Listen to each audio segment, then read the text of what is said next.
मैं आपसे मैसेडोनिया की बात करूंगी। मैसेडोनिया, जहां का शासक मैसेडोनिया या मकदूनिया, जहां से आपका आया था सिकंदर। तो सिकंदर कहां से आया था? मैसेडोनिया से आया था। ठीक है, मैसेडोनिया से आया था सिकंदर। तो ये यहाँ पे है मैसेडोनिया, ये आपका यूरोप वाला एरिया है। अब ये यहाँ से होता हुआ कहाँ पर आएगा? यहाँ आएगा, यहाँ पर पहले, और यहीं पर आकर इसको पहले एक युद्ध लड़ना पड़ेगा। और उसका कारण क्या है? क्योंकि आपको अच्छे से मैंने बताया था कि आपके इससे पहले कौन आ चुके थे? सिकंदर एक यूनानी था, और सिकंदर से पहले यानी यूनानियों से पहले ईरानी भी भारत में आ चुके थे। तो ये मैंने आपको बताया हुआ है, पहले से बताया हुआ है ना। तो ये यहां से जब आ रहा है तो मैम ये यहीं पे क्यों रुक रहा है? भारत में एंट्री क्यों नहीं हो रही इसकी? ऐसी क्या वजह है? तो आपको पता है कि ईरानी यहाँ पे पहले अटैक कर चुके थे भारत में, और यहाँ के क्षेत्र को जो हैं जीत चुके हैं। तो उनसे पहले इसको लड़ना होगा ईरानियों से, और उसके बाद में फिर ये भारत में एंट्री करेगा और भारत में फिर क्षेत्रों को जीतना शुरू करेगा। तो कैसे युद्ध हुआ, कौन सा युद्ध हुआ, किसके साथ युद्ध हुआ, ये सब हम देखेंगे। और सिकंदर भारत में कब आया, वो सब चीजें हम आज की क्लास में देखेंगे। तो देखो, ये तो मैंने आपको लास्ट क्लास में देखो जब घनानंद पढ़ाया है प्यारे बच्चे, तो घनानंद के समय ही मैंने आपको बता दिया था कि सिकंदर 326 बीसी में आया था। कब आया था प्यारे बच्चे? 326 बीसी में आ चुका था भारत के अंदर। ये लिखा हुआ है, सिकंदर का आक्रमण 326 बीसी में घनानंद के समय ही हुआ था। Very good. डेरियस प्रथम आंसर आना शुरू हो गया है कि डेरियस प्रथम जो है, चलिए पढ़ लेते हैं। आपको मैंने मैप में दिखा दिया है लोकेशन। अब देखिए यहां पर जब हम बात करते हैं तो पहले सिकंदर और मौर्य साम्राज्य में हम सबसे पहले बात करेंगे केवल और केवल सिकंदर की। ठीक है, सिकंदर की बात करेंगे। आप ध्यान से प्यार से चीजों को पढ़ो, अच्छे से समझो और रिवीजन करो। जितना आप रिवीजन करोगे, और आपके लिए बहुत जल्दी एक सरप्राइज भी है, आपकी जो डिमांड है प्रैक्टिस सेट्स भी आपके आने वाले हैं। तो आप यहां पर बिल्कुल भी परेशान ना हो, सारी चीजें आपके लिए की जाएंगी। आपके लिए जो जो चीजें हम कर सकते हैं अपनी तरफ से वो करेंगे। आपका केवल एक काम है पढ़ना, और बिना पढ़े तो बेटा कुछ नहीं होने वाला है। तो देखिएगा यहां पर सिकंदर, भारत पर विदेशी आक्रमण सबसे पहले ईरानियों ने किया था, यानी कि ईरानीज इंडिया में आए थे। और भारत पर सबसे पहले आक्रमण करने वाला शासक डेरियस प्रथम था, जिसे दारा प्रथम भी कहा जाता है। ये मैंने आपको बताया है, पहले भी आप इस चीज को पढ़ चुके हैं जब मैंने भारत में विदेशी आक्रमण आपको बताया है। अब क्योंकि ये पहले से भारत पे कब्जा करके बैठे हुए हैं, तो गंधार और कंबोज क्षेत्र को इन्होंने जीता हुआ था। और वो क्षेत्र कहां पर पड़ रहा है? वो क्षेत्र पड़ेगा यहां पर, ये सीमा पर। तो एंट्री तो तब करेगा ना जब पहले इनसे लड़ेगा, उसके बाद प्यारे बच्चे एंट्री करेगा।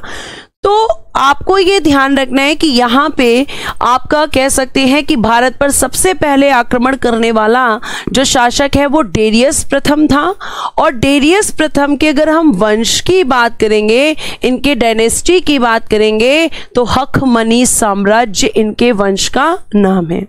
हखामनी साम्राज्य भी इन्हीं को कहा जाता है। हखामनी या हखमनी साम्राज्य इनका वंश है ईरानियों का। और इन ईरानियों ने कौन से क्षेत्र को जीता है? गांधार और कंबोज को इन्होंने जीत लिया है। इसकी लोकेशंस मैंने आपको दिखाई हुई हैं। कहां पर दिखाई थी? जब मैंने आपको महाजनपद काल बताया था, वहीं पे प्यारे बच्चे मैंने आपको इनकी लोकेशंस बताई थी। ठीक है, इन्होंने इसको जीत लिया था। किसने? ईरानियों ने जीता है। ईरानियों ने जीता, यानी सबसे पहले ईरानी भारत में आए, आकर उन्होंने कहा कि हम गांधार और कंबोज पर कब्जा करके बैठे हुए हैं क्योंकि हमने इस क्षेत्र को जीत लिया है। अब जब यहां पर ईरानी पहले से बैठे हैं तो जाहिर सी बात है कि ईरानी जो है यहां पे इतनी आसानी से तो सिकंदर को एंट्री करने नहीं देंगे, क्योंकि उन्हें अपना कब्जा कायम रखना है। लेकिन सिकंदर जो कि पूरी दुनिया को जीतना चाहता था, अगर मैं आपसे बात करूं यहां पे इस मैप में आपको समझाने की कोशिश करूं, तो सिकंदर का प्लान क्या था कि यहां से आता हुआ और फिर ये सब जीतता हुआ ये पूरा ऐसे ऐसे ऐसे पूरे क्षेत्र को जीत लेगा। ये सिकंदर का प्लान था, लेकिन ये प्लान उसका सक्सेसफुल नहीं हो पाया। ठीक है, ये प्लान उसका सक्सेसफुल नहीं हो पाया क्योंकि सिकंदर की मृत्यु हो गई थी। अब वो कैसे हुई थी देखिएगा यहां पर आगे। तो ये जब यहाँ पे आया तो देखना आगे फिर मैं क्या बता रही हूँ। ईरानी शासक था डेरियस प्रथम, जिसने कंधार और कंबोज को जीता। लेकिन डेरियस प्रथम पहला शासक था, उसके बाद भी तो व्यक्ति बदला होगा।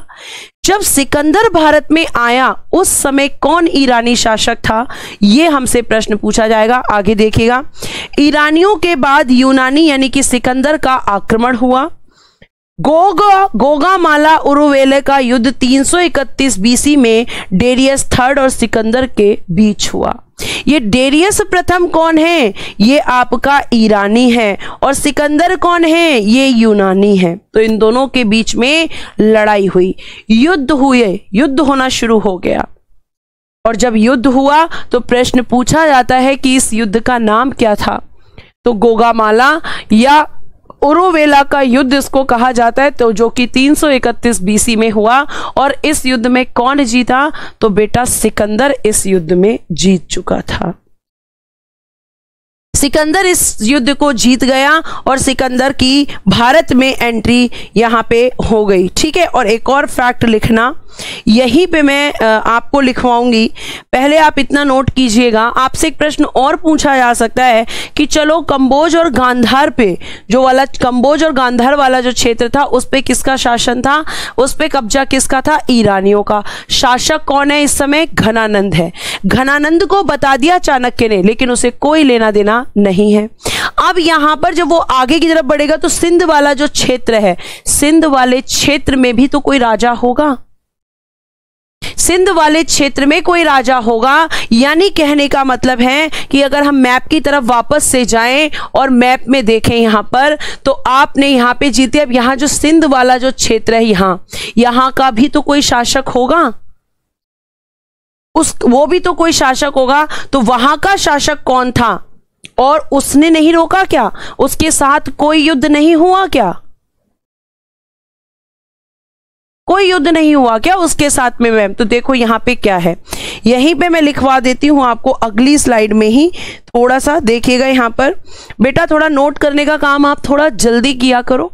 ठीक है, आप नोट करो फटाफट और मुझे लिख के बता दो फटाफट कि आपने लिख लिया है, ताकि मैं अगला फैक्ट आपको बता सकूं। और आगे से मैं पीडीएफ का आज आपकी पीडीएफ बनवाऊंगी, आज मुझे टाइम मिलेगा पीडीएफ बनवाऊंगी, या तो मंडे से ये काम शुरू हो पाएगा क्योंकि पीडीएफ बनाने के लिए टाइम चाहिए। ठीक है, तो मैं उस काम को करवाऊंगी और पीडीएफ आपको एडवांस में डलवा दूंगी, पीडीएफ आपको एडवांस में देना शुरू करूंगी। ठीक है, जल्दी बताइए इस प्रश्न का उत्तर। सॉरी, ये बताइए आपने लिख लिया है या नहीं लिख लिया, लिख लिया, थैंक यू सो मच। आगे देखिएगा, प्लीज लिख के कमेंट कर दिया करो। आगे देखो, अगर मैं आपसे बात करूं तो यहां पे जब सिकंदर का आक्रमण हुआ तो सिकंदर के आक्रमण के समय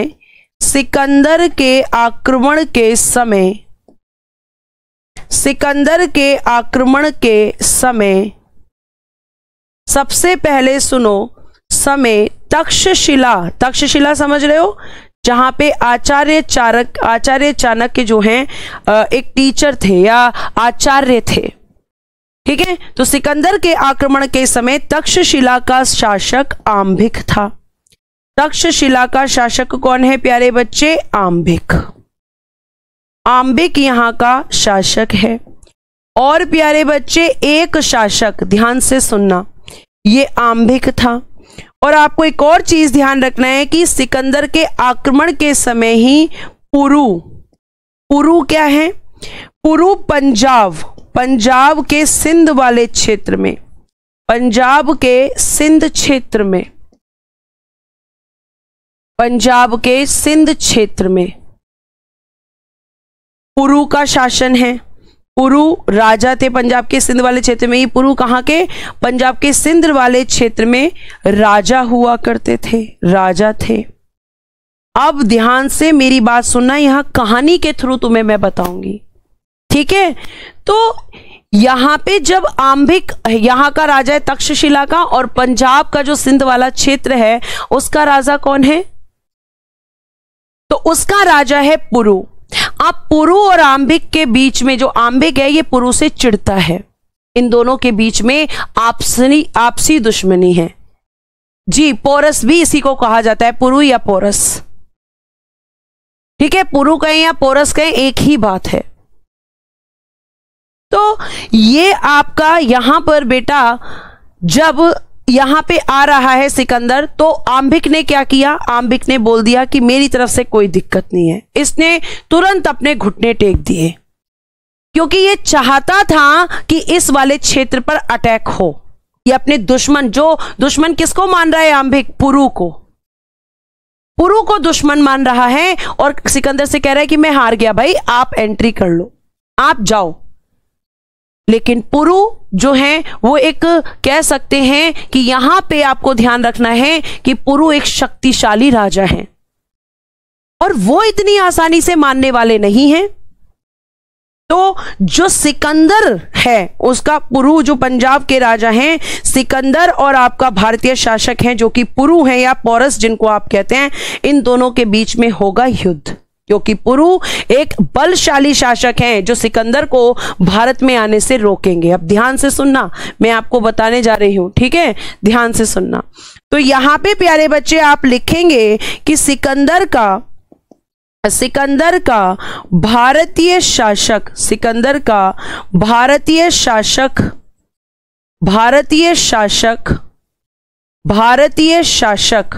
कौन है, भारतीय शासक पुरु। तो पुरु वर्सेस सिकंदर हम लिख सकते हैं, इन दोनों के बीच में क्या होता है, इन दोनों के बीच में होता है युद्ध। ये युद्ध होता है, और इस युद्ध में आपको बहुत जाने कब हुआ था मैम, 325 बीसी। अभी एंट्री नहीं की है उसने, ठीक है। 325 बीसी में यहां पे किसके साथ यहां पे हो रहा है युद्ध, तो मैम पुरु के साथ में।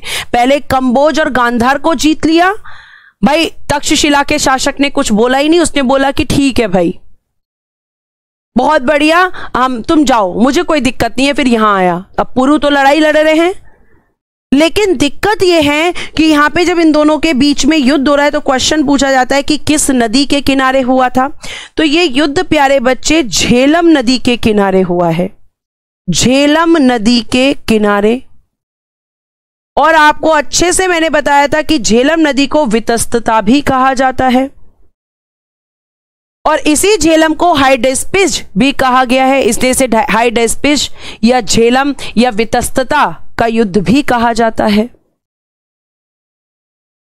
तो यह युद्ध आपका कब हुआ, 325 बीसी में इन दोनों के बीच में हुआ, और यहां पे जो राजा पुरु हैं इनकी हार हो गई, इनकी हार हो गई। यह कहा जाता है कि सतलज नदी में बाढ़ आ गई थी, और जब सतलज नदी में बाढ़ आई तो बाढ़ आने से क्यों हार गए मैम, क्योंकि पुरु के पास जो सेना थी उसमें ज्यादातर हाथी थे, और सिकंदर के पास जो सेना थी वो घोड़े पे सवार थी, घोड़े पे सवार सेना थी। और बाकी राजाओं ने भी पुरु का साथ नहीं दिया, और यही कारण था कि सिकंदर यहां पे जीता और पुरु की हार हो गई, राजा पुरु हार गए।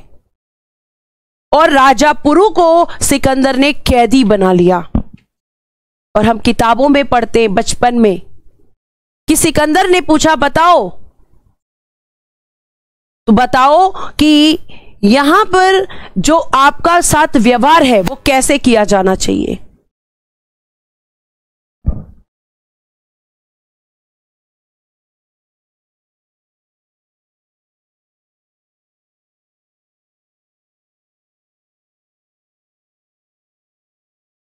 ठीक है, तो यहां पे अगर मैं आपसे बात करूं तो ये प्यारे बच्चे यहां पर जब ये युद्ध हो रहा है तो युद्ध के बाद पुरु को कैदी बनाया और पूछा कि बताओ तुम्हारे साथ क्या व्यवहार किया जाना चाहिए,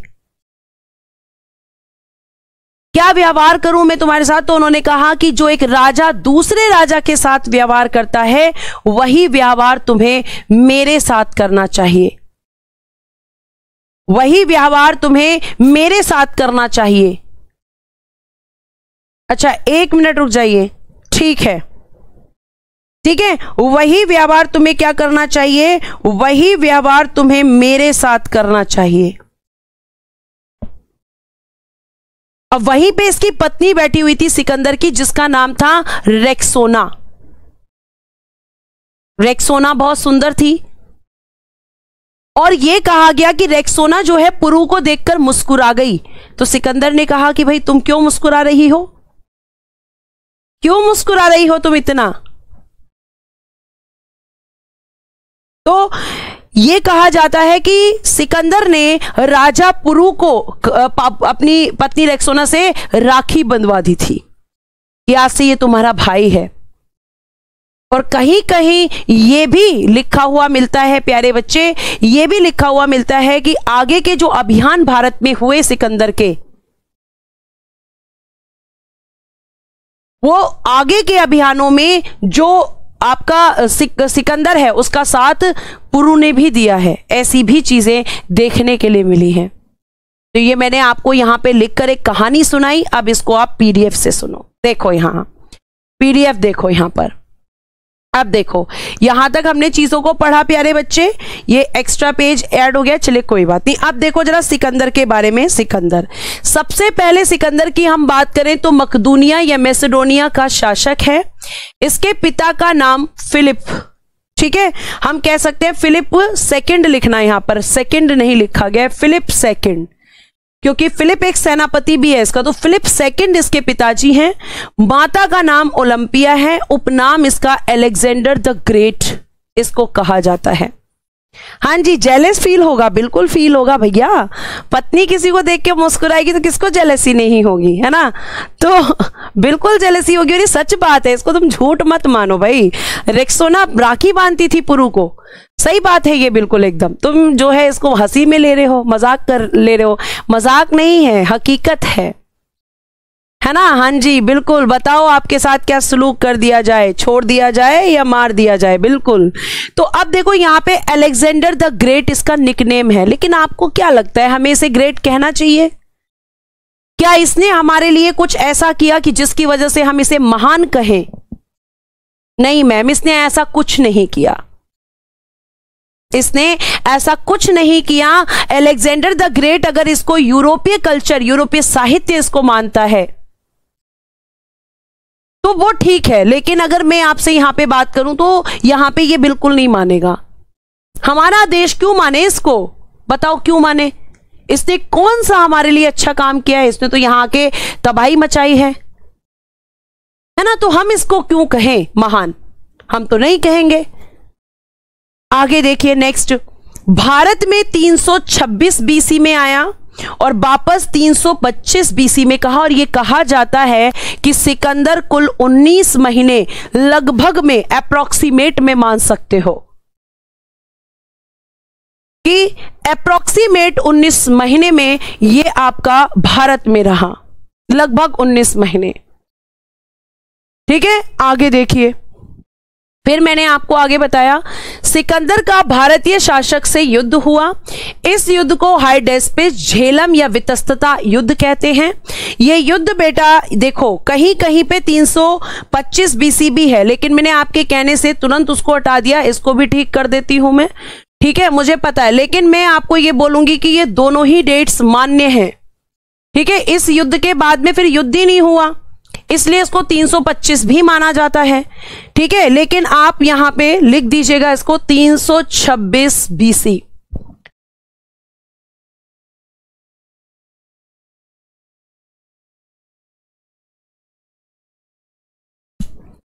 ठीक, अब इसकी जो वाइफ है सिकंदर की पत्नी का नाम क्या है? रेक्सोना। रेक्सोना थी। और अभी मैंने बताया कि राजा पुरु इसमें हार गए थे, फिर सिकंदर कैद करके ले आया और पूछ रहा है कि बताओ क्या व्यवहार करें। रेक्सोना भी वहां बैठी है, उसको देख के मुस्कुरा रही है। सिकंदर उसको जो है राखी बंधवा देता है। अब आगे देखिए, सिकंदर की सेना बढ़ती जा रही है, आगे बढ़ती जा रही है, लेकिन एक दिक्कत आ गई। एक दिक्कत आ गई, और वो दिक्कत क्या थी? अच्छा, ये वाली स्लाइड चलो लिखो भाई, पहले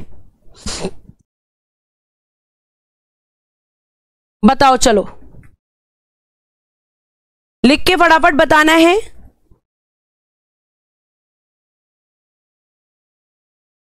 जल्दी लिखिए।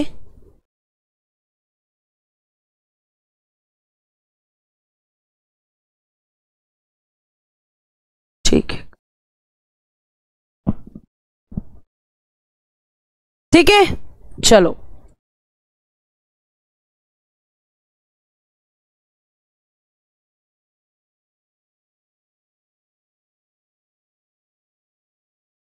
हो गया। चलिए आगे देखते हैं। नेक्स्ट, अब मैंने ये सब आपको पहले बताया कहानी में, अब आपने यहां से पीडीएफ से पढ़ लिया, दो दो बार चीजें आपकी रिवाइज हो गई। आगे, सिकंदर की सेना ने व्यास नदी को पार करने से मना कर दिया। क्या कारण था? कुछ लोग बोलते हैं कि सैनिक बहुत थक गए थे और उन्होंने कहा कि हम आगे नहीं जाएंगे। लेकिन प्यारे बच्चे, ऐसा बिल्कुल भी नहीं था, ऐसा बिल्कुल भी नहीं था। अगर मैं आपसे बात करूं तो प्यारे बच्चे, ये व्यास नदी वाली जो बात है वो ये कही जाती है कि आचार्य चाणक्य उनकी सेना के बीच में भेष बदलकर घुस गए थे और उन्होंने कहा कि व्यास नदी में जो कोई व्यक्ति जाएगा उसकी कुछ दिनों बाद मौत हो जाएगी, कुछ दिनों बाद वो जो है उसकी मौत हो जाएगी।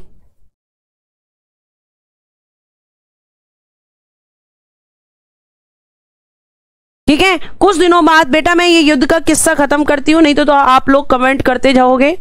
ये दोनों लिख दीजिएगा, जो आपकी डेट पेपर में दी हुई हो उसके अकॉर्डिंग आंसर कर दीजिएगा। ठीक है, वैसे तो 325 ही है मेरी तरफ से, लेकिन आप दोनों कह रहे, देखो यहां भी मैं 325 ही लिख देती हूं। ठीक है, आप कमेंट्स मत कीजिएगा प्लीज।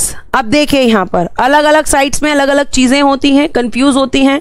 कुछ डेट्स हैं यहां पर, 325 बीसी मेरी तरफ से है और ये जो 326 बीसी आप लिखवा रहे हैं, अगर मैं बोलूं तो ये मेरी तरफ से है और ये आपकी तरफ से आपका कहना है। ठीक है, अब आप शांति से पढ़ लो। तो यहां पे बोल दिया कि वो व्यक्ति मर जाएगा। सेना में यह अफवाह फैल गई सिकंदर की, और सिकंदर की सेना ने आगे जाने से मना कर दिया। आगे जाने से मना कर दिया कि नहीं,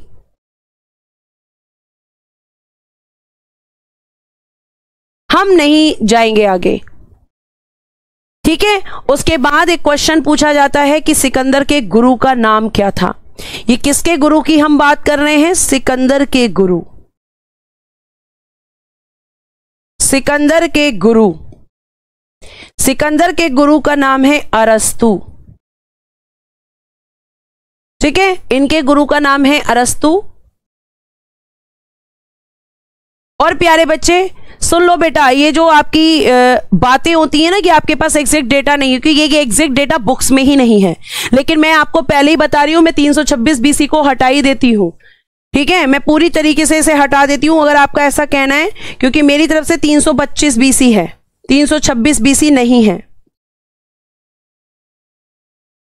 नीचे ब्रैकेट में लिख सकती हूं 325 बीसी या 326 बीसी, लेकिन मेरी तरफ से 325 बीसी ही है। सुन लेना इस बात को, और अब इसके बारे में आगे मत बोलना। दोनों चीजें मैंने लिख दी हैं, कोई एक डेट आएगी, दोनों कभी नहीं देगा। आप एक चीज के पीछे पड़ जाते हो और ये बहुत गलत चीज है आप लोगों की, कि टीचर को बोलने का मौका ही नहीं देते हैं। टीचर को बोलने का भी मौका दिया करो कभी कभी। मैं आपको बता रही हूं कि गूगल पे कई जगह पे 326 बीसी भी दिया हुआ है,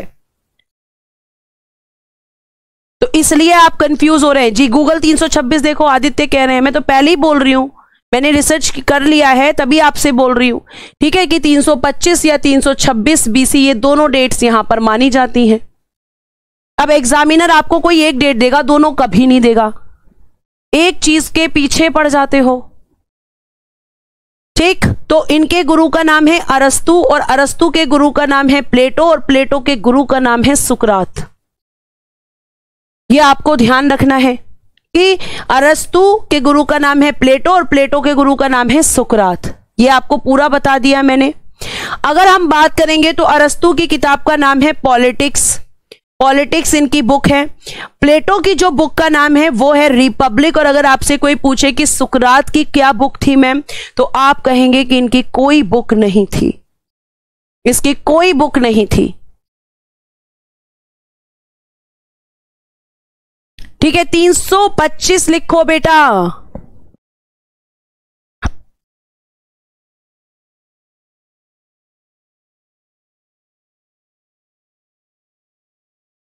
ठीक है, चलो आगे चल सकते हैं, आगे बात करते हैं। नेक्स्ट देखना यहां पर, सिकंदर के साथ आए व्यक्ति। पहले आप इसको लिख लीजिए फटाफट, तब हम आगे बढ़ेंगे।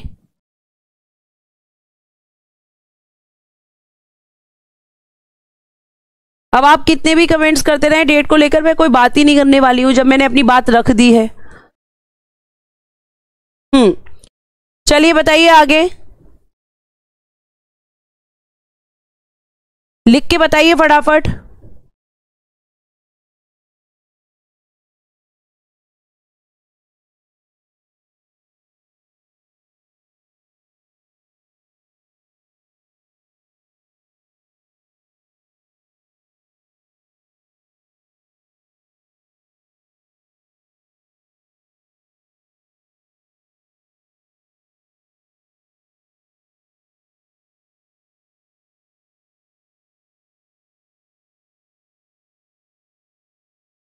ठीक है, चलो आगे चलो और आगे देखते हैं।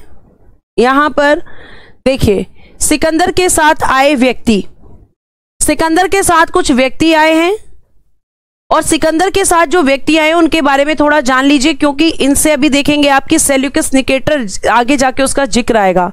तो सेल्यूकस निकेटर कौन था यह आपको पता होना चाहिए। तो प्यारे बच्चे, सिकंदर के साथ एक तो सेल्यूकस निकेटर जो कि इनका थल सेनापति था, निरियाकस जो कि जल सेनापति था, फिलिप प्रबंधक, देखो वो फिलिप द्वितीय हैं जो इनके पिताजी हैं, इसलिए मैंने यहां करेक्शन करवाया है आपको ताकि आपको दिक्कत ना हो। सिकंदर के जो पिता का नाम है वो क्या है, देखिएगा फिलिप द्वितीय, सेकंड लिख दिया है मैंने पहले ही, ठीक है, पहले ही लिख दिया है तो कंफ्यूज मत होना। ये फिलिप अलग है जो कि इनके मैनेजमेंट का काम देख रहा है, इसके यहां पर इसके प्रबंधक का नाम देख रहा है। और बेटा देखो ये कितना तेज था, इसने क्या किया, इसने प्यारे बच्चे एनासिक्रिप्स इतिहासकार को लेकर आया और अरिस्टोबुलस इतिहासकार को भी साथ में लेकर आया। इन्हीं लोगों ने तो क्या कहा, इन लोगों ने ये कहा कि भैया सिकंदर महान है क्योंकि ये अपने साथ इतिहासकार लेके चल रहा था और अपना इतिहास लिखवाया इसने और अपने साथ इतिहासकार लेके जा रहा था। और उन इतिहासकारों ने इसे क्या कहा, सिकंदर द ग्रेट, सिकंदर महान कहा इसे। ये सब व्यक्ति वो व्यक्ति हैं जो कि सिकंदर के साथ भारत आए थे। ठीक है, तो सेल्यूकस निकेटर थल सेनापति है, निरियाकस जल सेनापति है, फिलिप प्रबंधक है, एनासिक्रिप्स इतिहासकार है और अरिस्टोबुलस एक इतिहासकार है। ठीक है, ये सब इसके साथ आने वाले व्यक्ति हैं। और अब इनकी कहानी, हाँ जी, फादर का नाम फिलिप सेकंड है, ये फिलिप अलग व्यक्ति है और फिलिप सेकंड उसके पिताजी का नाम है, सिकंदर के पिताजी का।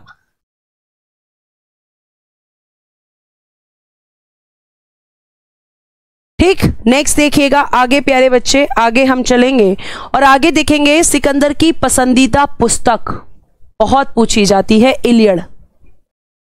इलियड पूछी जाती है, पूछा जाता है कि सिकंदर की फेवरेट बुक कौन सी थी, तो आंसर होगा इलियड। इलियड इसकी फेवरेट बुक थी।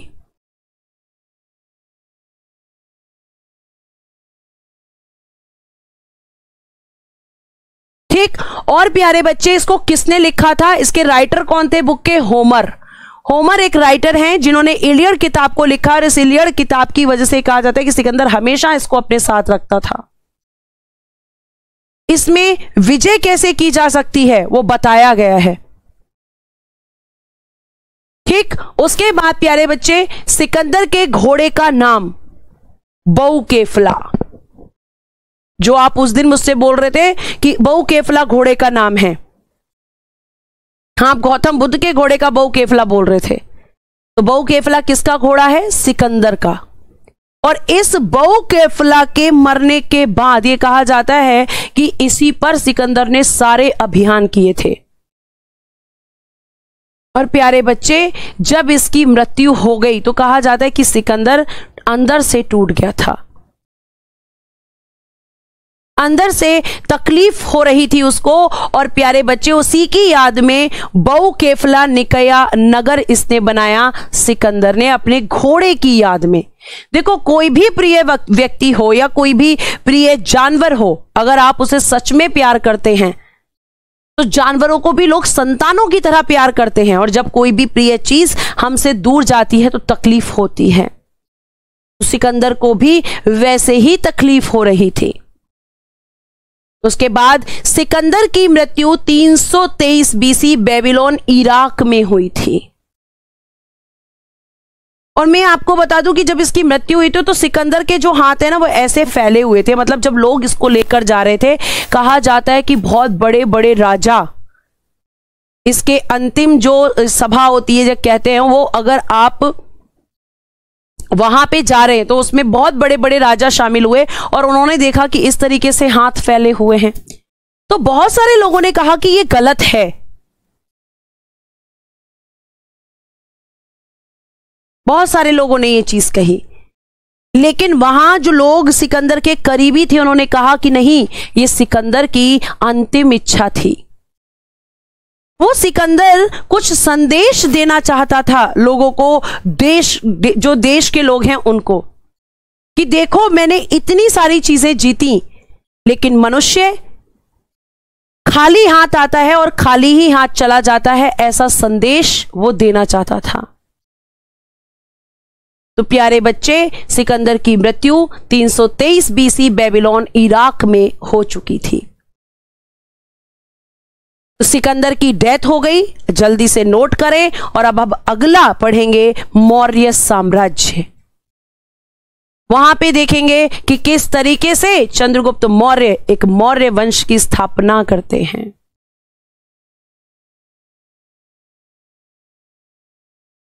ठीक, बताइए जल्दी से आपका होने के बाद में।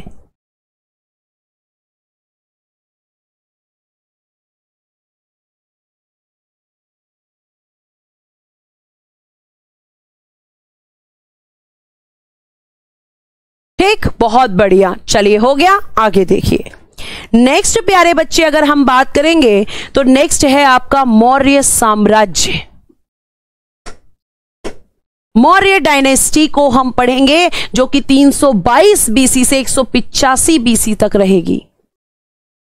और इस मौर्य डायनेस्टी के बारे में मैं आपको कल की कहानी थोड़ी सी बताई थी घनानंद को लेकर, और मैंने आपको बताया था कि उसकी जो हत्या है वो कौन करते हैं, चंद्रगुप्त मौर्य। और क्यों करते हैं ये भी प्यारे बच्चे आपको कल की क्लास में बता दिया था।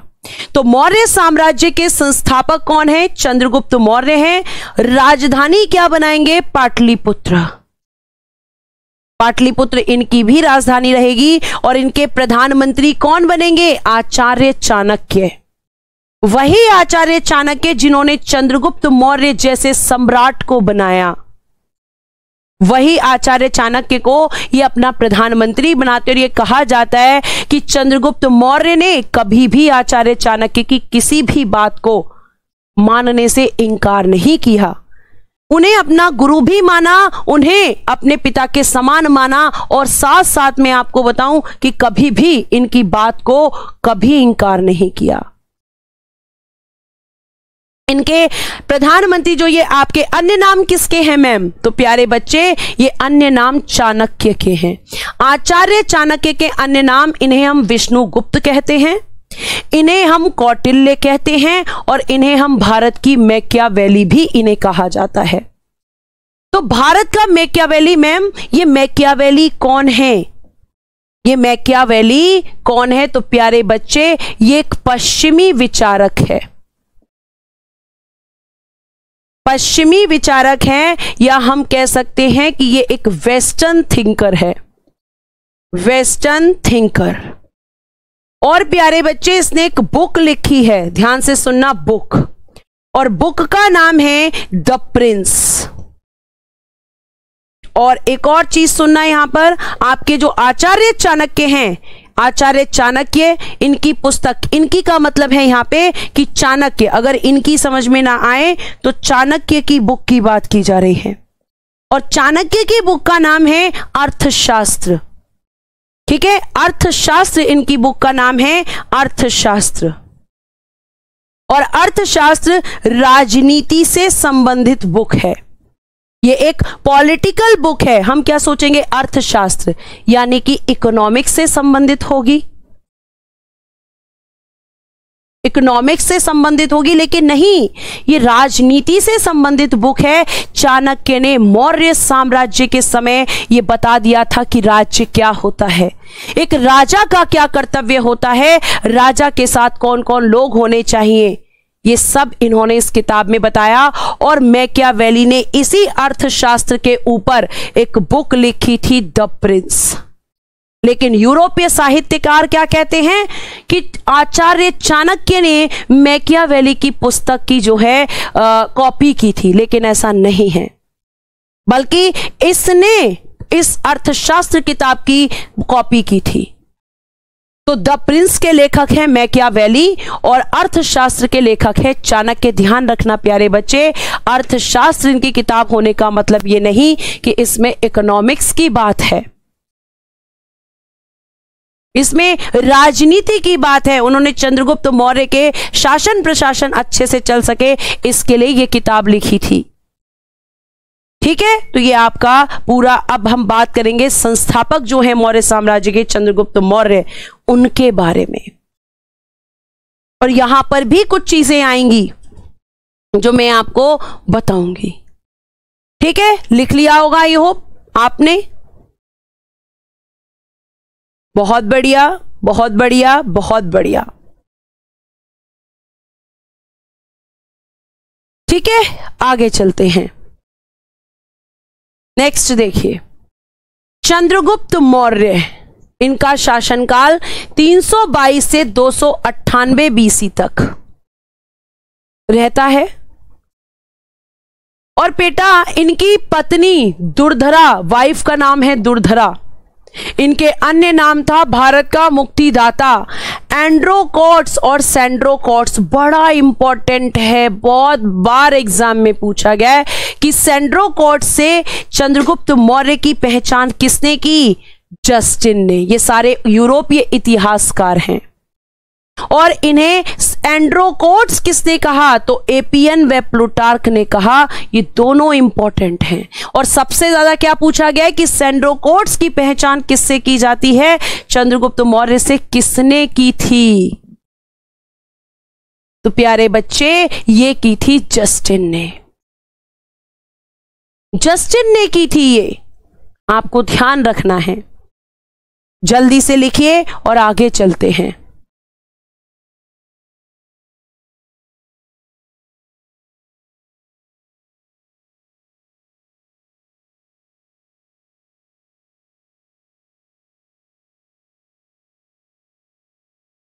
ठीक है, चलिए आगे चलें प्यारे बच्चे। चलो देखते हैं आगे। अब देखिए, आपको बताया था मैंने एक व्यक्ति जिसका नाम है सेल्यूकस निकेटर। 300, अब देखो सेल्यूकस निकेटर, ये आपको मैंने अभी बताया कि ये सिकंदर के साथ में भारत आया था। देखो अगर आपको नहीं समझ आ रहा तो यहां देखो, सेल्यूकस निकेटर जो क्या है, एक थल सेनापति है और सिकंदर की मृत्यु के बाद सिकंदर का शासन ये संभालता है। और ये क्या सोचता है कि जो चीज मतलब सिकंदर नहीं कर पाया, भारत को नहीं जीत पाया, पूरे भारत को मैं जीतूंगा। और इसके लिए ये भारत पर अटैक करता है। और जब सेल्यूकस निकेटर भारत पर अटैक करेगा तो शासक कौन है, चंद्रगुप्त मौर्य हैं। चंद्रगुप्त मौर्य हैं प्यारे बच्चे। और चंद्रगुप्त मौर्य 305 बीसी में सेल्यूकस निकेटर से इनका युद्ध हुआ। किसका युद्ध हो रहा है, अगर नहीं समझ आ रहा है तो मैं थोड़ा स्लाइड पे लिखकर समझाती हूं कि युद्ध होगा। युद्ध की डेट क्या है, युद्ध कब हो रहा है, वॉर कब हो रहा है, 305 बीसी। और प्यारे बच्चे ये युद्ध किस किस के बीच हो रहा है अगर आपसे पूछा जाए तो ये जो युद्ध हो रहा है ये हो रहा है आपका सेल्यूकस निकेटर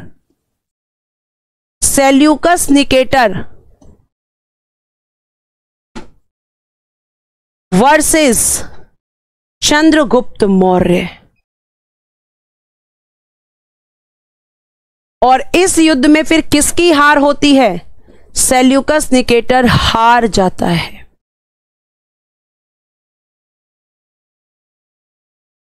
सेल्यूकस निकेटर हार जाता है। ठीक है, सेल्यूकस निकेटर में ऐसे युद्ध हुआ। इस युद्ध में हारने के बाद निकेटर ने अपनी बेटी कार्नेलिया, जिसे हम हेलेना, की शादी चंद्रगुप्त मौर्य से कर दी और दहेज में निकेटर ने 4 प्रांत काबुल, कंधार, मकरान, हेरात दिए थे। ठीक, यहां तक सुनो बात क्या थी, कैसे याद होगा।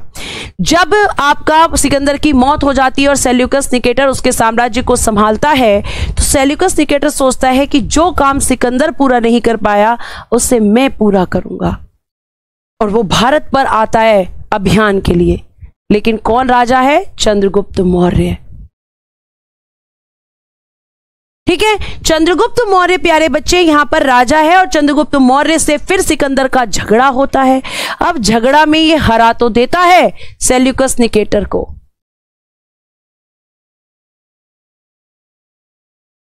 ठीक है, ये यहां पर झगड़ा होता है इन दोनों में, और झगड़े के बाद बेटा निकेटर की हार हो जाती है। और निकेटर की एक बेटी है जिसका नाम है कार्नेलिया, जिसका नाम है हेलेना। आप चाहे कार्नेलिया कहो या हेलेना कहो, एक ही बात है। चंद्रगुप्त मौर्य को यह बड़ी पसंद आ जाती है। चंद्रगुप्त मौर्य चाणक्य के पास जाते हैं कि मुझे उसकी बेटी से शादी करनी है। तो चाणक्य उनसे एक वादा लेते हैं कि ठीक है, तुम्हें शादी करनी है, तुम करो, लेकिन कार्नेलिया से तुम्हारी जो संतान होगी वो कभी भारत का शासक नहीं बनेगी, क्योंकि तुम एक विदेशी को भारत की सत्ता नहीं दे सकते। चंद्रगुप्त मौर्य कहते हैं ठीक है। उन्होंने कभी उनकी बात से इनकार ही नहीं किया। और फिर उसके बाद चाणक्य से अनुमति लेकर आपके चंद्रगुप्त मौर्य और कार्नेलिया की शादी होती है। और अब शादी हुई है तो कौन बन गया? ससुर बन गया इनका सेल्यूकस निकेटर। और फिर इसने ये जो 4 जगह मैं आपको बता रही हूं, काबुल, कंधार, मकरान और हेरात, ये चारों प्रांत दहेज में दे दिए। अब दहेज देना मजबूरी था, देना तो पड़ता भाई। एक तो युद्ध हार गया था और दूसरा उसकी बेटी से शादी हो गई, यानी कि ससुर बन गया। तो प्यारे बच्चे ये यहां दिए। अब चंद्रगुप्त मौर्य ने क्या कहा कि ऐसा नहीं तुम ही हमें दोगे, हमारी सेना में बहुत बड़े बड़े हाथी हैं, हम वो तुम्हें उपहार में देंगे। तो चंद्रगुप्त मौर्य ने भी उन्हें हाथी उपहार में दिए थे। ठीक है, उसके बाद देखो आगे। अब जब निकेटर इनके रिश्तेदार बन गए तो निकेटर ने अपना एक दूत चंद्रगुप्त मौर्य के दरबार में भेजा है, और उस दूत का नाम है मेगस्थनीज। मेगस्थनीज किसकी तरफ से आएगा? इनकी पत्नी दुर्धरा थी तो क्या हुआ, दूसरी शादी भी तो कर सकते थे भैया। दूसरी शादी उस समय कोई बहुत बड़ी बात नहीं थी, इन्होंने भी कर ली, इन्होंने भी कर ली। ठीक है, आगे देखो। तो अब देखो, साथ ही निकेटर ने अपना एक दूत मेगस्थनीज, बहुत पूछा जाता है एग्जाम में कि मेगस्थनीज किसका दूत था? तो मैम सेल्यूकस निकेटर का दूत था। किसके दरबार में आया था? चंद्रगुप्त मौर्य के दरबार में आया था। और जब ये चंद्रगुप्त मौर्य के दरबार में आया तो बेटा इसने क्या किया कि उस समय चंद्रगुप्त मौर्य जैसे शासन करते थे, कहां? पाटलिपुत्र में। तो पाटलिपुत्र के बारे में इसने अपनी किताब लिख दी कि कैसे कैसे यहां शासन होता है। सारी चीजें अपनी किताब में लिख दी। और प्यारे बच्चे, इसकी किताब का नाम है इंडिका। तो फिर से रिवाइज करो कि मेगस्थनीज किसका दूत था? सेल्यूकस निकेटर का। किसके दरबार में आया था? चंद्रगुप्त मौर्य के। कौन सी किताब लिखी? इंडिका। किसके बारे में लिखा? पाटलिपुत्र का प्रशासन लिखा, कि कैसे चंद्रगुप्त मौर्य पाटलिपुत्र में प्रशासन करते थे। और बेटा इसने अपनी किताब में, मेगस्थनीज ने अपनी किताब में पाटलिपुत्र को पालीब्रोथा कहा, पाटलिपुत्र नहीं कहा। इसने क्या कहा? पालीब्रोथा कहा। ये आपको ध्यान रखना है। तो मेगास्थनीज के बारे में प्रश्न कई बार पूछा जाता है। ठीक है, तो ये आपके यहां पर इसकी पूरी कहानी थी। चंद्रगुप्त मौर्य के साथ ये सेल्यूकस निकेटर का जो युद्ध हुआ है, यहां से कई बार प्रश्न आए हैं और आपके मेगास्थनीज से भी कई बार प्रश्न आए हैं। फटाफट लिख के खत्म करिए और मैं आगे की तरफ बढ़ूं, उसकी मुझे इजाजत दीजिए।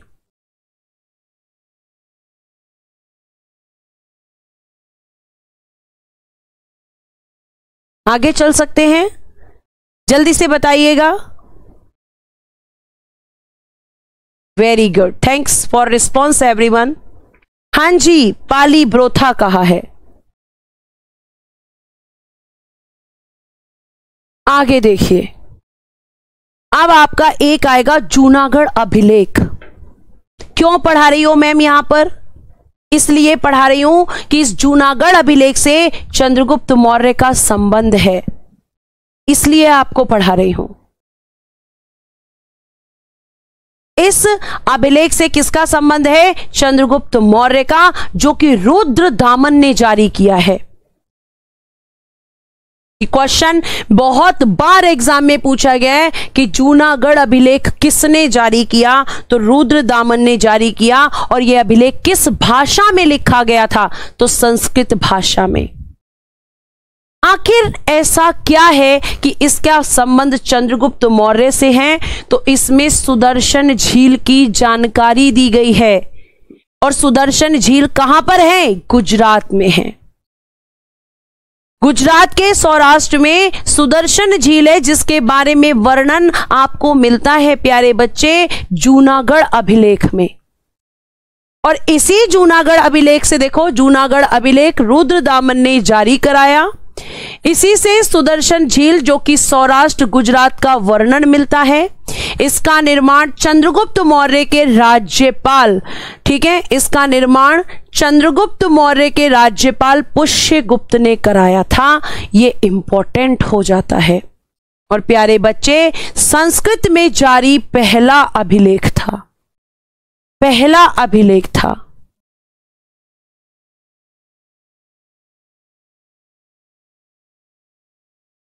ठीक, तो यहां पे इसलिए इसको मैंने बताया क्योंकि चंद्रगुप्त मौर्य का कौन है? राज्यपाल, जिसका नाम है पुष्यगुप्त। उसने इस झील को बनवाया। आप मुझसे पूछ सकते थे ना कहां से साक्ष्य मिलता है? तो जूनागढ़ अभिलेख से यह साक्ष्य मिलता है। रुद्रदामन ने उसे जारी कराया और उसमें लिखा कि सुदर्शन झील का निर्माण चंद्रगुप्त मौर्य के राज्यपाल पुष्यगुप्त ने करवाया। और प्यारे बच्चे, ये संस्कृत में जारी पहला अभिलेख था। ये आपका इस तरीके से जूनागढ़ अभिलेख का संबंध चंद्रगुप्त मौर्य से भी हो जाता है। गुजरात देखो, यहां लिखा है सुदर्शन और सौराष्ट्र गुजरात। अभिलेख क्या होता है? अभिलेख को पहले तो इंस्क्रिप्शन कहते हैं। अभिलेख का मतलब होता है कि किसी पत्थर, किसी पिलर, किसी पहाड़ी पर जब कोई चीज लिखी जाती है, कोई संदेश लिखे जाते हैं, तो उसको अभिलेख कहते हैं। ठीक है, आगे चल सकते हैं। नेक्स्ट देखिएगा, लिख लिया होगा आपने, जल्दी बताइए। लिख लिया? लिखने का काम खत्म हो गया?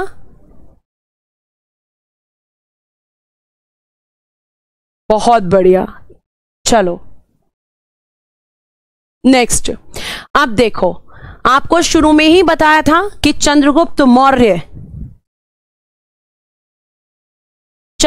मौर्य जैन धर्म का अनुयायी था, यानी कि जैन धर्म को मानता था। ऐसा नहीं कि शुरू में ही इसने जैन धर्म को अपना लिया, काफी टाइम बाद ये जैन धर्म का फॉलोवर बना था। और एक क्वेश्चन पूछा जाता है कि चंद्रगुप्त मौर्य ने जैन धर्म की दीक्षा, यानी कि जो टीचिंग है, वो किससे ली थी? तो आप कहेंगे भद्रबाहु। मैंने आपको बताया था कि जैन धर्म दो शाखाओं में विभाजित हो जाता है जब मगध में अकाल पड़ता है। एक दिगंबर जो कि आपके साउथ में चले जाते हैं और एक श्वेतांबर जो कि नॉर्थ में रह जाते हैं। दिगंबर जो अपनी वस्त्र जो मानते हैं वो दिशाओं को ही मान लेते हैं, और श्वेतांबर जो श्वेत वस्त्र धारण करते हैं, तो दिगंबर शाखा से कौन संबंधित थे? भद्रबाहु, जो नग्न अवस्था में रहते थे। तो प्यारे बच्चे, इन्होंने ने इसकी शिक्षा दी और उसके बाद आगे देखिएगा, इसके बाद सारा साम्राज्य बिंदुसार के हाथों में सौंपकर श्रवणबेलगोला कर्नाटक चले गए। पहले पढ़ लो। वहां चंद्रगिरी की पहाड़ियों पर संलेखना व्रत द्वारा अपने प्राण दे दिए। मैम ऐसा क्यों किया इन्होंने? ऐसी क्या इनसे चीज हो गई थी कि इन्होंने खुद को मारा? देखो, जब मगध में अकाल पड़ा तो उन्होंने ये पूछा कि मेरी प्रजा के साथ ही ऐसा क्यों हो रहा है। तो इनसे कहा गया कि ये तुम्हारे ही कुछ कर्मों का फल होगा जो तुम्हारी प्रजा भुगत रही है, जो तुम्हारी प्रजा भूख से मर रही है। तब चंद्रगुप्त मौर्य ने सारा साम्राज्य बिंदुसार को दे दिया। और ये बिंदुसार कौन है? अगर आप बिंदुसार मुझसे पूछेंगे तो बिंदुसार प्यारे बच्चे पुत्र हैं चंद्रगुप्त मौर्य के। बिंदुसार पुत्र हैं किसके? चंद्रगुप्त मौर्य के।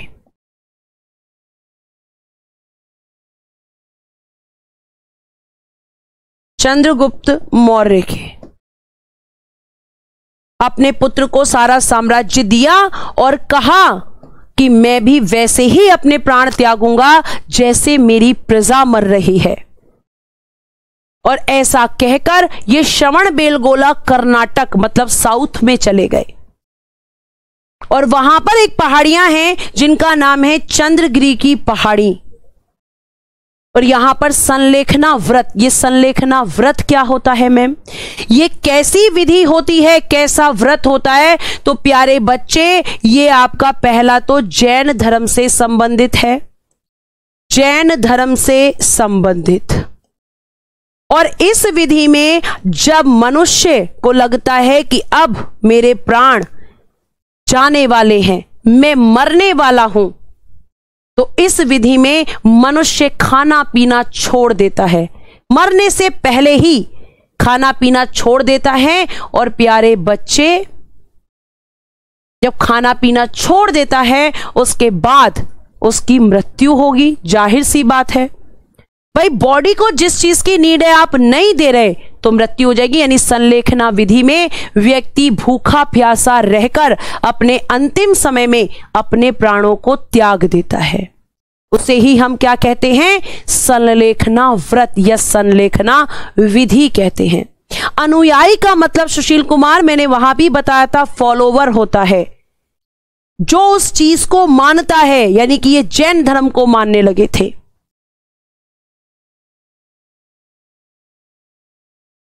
ठीक है, ये आपको ध्यान रखना है। तो ये प्यारे बच्चे इनकी कहानी है। अब अगला शासक कौन बनेगा? बिंदुसार। अब यहां पे बहुत सारे बच्चे मुझसे पूछ रहे हैं कि बिंदुसार की माता कौन है? दुर्धरा है भैया, क्योंकि कार्नेलिया या हेलेना का बच्चा तो शासक बन ही नहीं सकता था। उन्होंने, चाणक्य ने प्रॉमिस ले लिया था चंद्रगुप्त मौर्य से।